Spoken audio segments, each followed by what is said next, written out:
বর্তমান সরকারের ঢিলেঢালা আচরণের কারণে সমাজে দুষ্কৃতকারীরা নানাভাবে আশকারা পাচ্ছে বলে মন্তব্য করেছেন বিএনপির সিনিয়র যুগ্ম মহাসচিব রুহুল কবির রিজভী।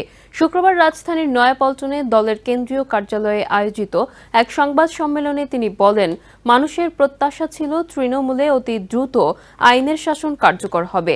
এদিকে জাতীয় প্রেসক্লাবে অপর এক সভায় বিএনপি চেয়ারপারসনের উপদেষ্টা জয়নুল আবেদিন ফারুক বলেন, বিএনপি সরকার গঠন করলে শেখ হাসিনা ও তার মন্ত্রী এমপিদের বাংলাদেশে ফিরিয়ে এনে বিচারের মুখোমুখি করা হবে। বাংলাদেশের বিভিন্ন স্থানে নারী ও শিশু নির্যাতনের ঘটনা মোকাবিলায় জেলাভিত্তিক আইনি ও স্বাস্থ্য সহায়তা সেল গঠন করেছে বিএনপি। শুক্রবার সকালে রাজধানীর নয়াপল্টনে দলটির কেন্দ্রীয় কার্যালয়ে আয়োজিত সংবাদ সম্মেলনে একথা জানান বিএনপির সিনিয়র যুগ্ম মহাসচিব রুহুল কবির রিজভী।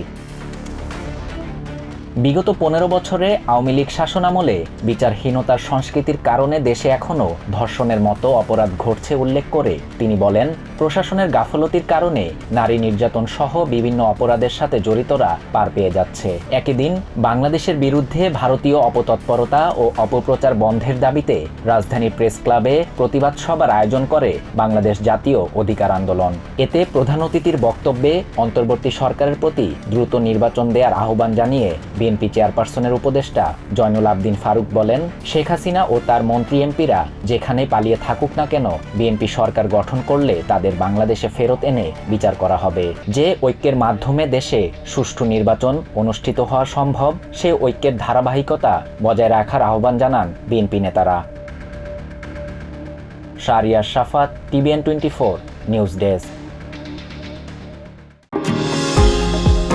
নিউ ইয়র্ক থেকে সম্প্রচারিত TVN 24 টেলিভিশন বিশ্বজুড়ে বাঙালির কণ্ঠস্বর।